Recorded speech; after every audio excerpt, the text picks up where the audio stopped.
There are a few key dates on the COVID-19 timeline. March 11th, the World Health Organization declares COVID-19 a pandemic. On March 27th, Governor Roy Cooper issued a stay-at-home order, and then on June 26th, our statewide mask mandate began.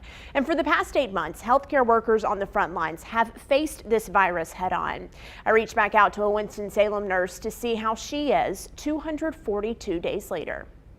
We're all exhausted, but we're okay. That was Savannah Hayes 8 months ago. Just days into the coronavirus outbreak in the Triad, neither she nor her coworkers at Novant Health knew what was in store.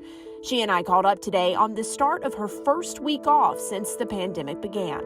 I knew that we were going to be in it for the long haul.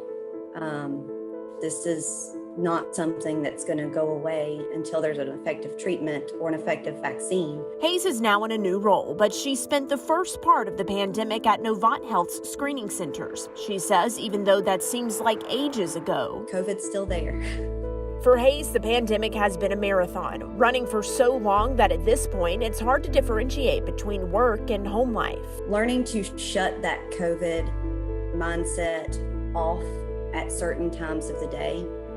You stay in that mode so often, especially when you work somewhere like a screening site.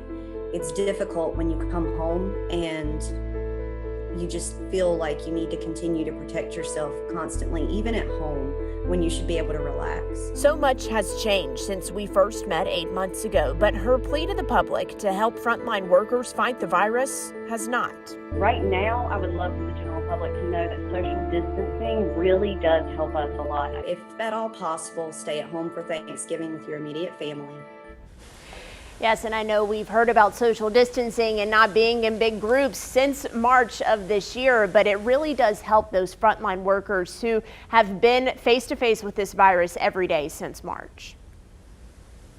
Yeah, and I get what she was talking about when she said you go home, right, and you feel like you can't turn off COVID because you're thinking about it all day. That's something a lot of first responders do, journalists do. We're talking about it all day and all night.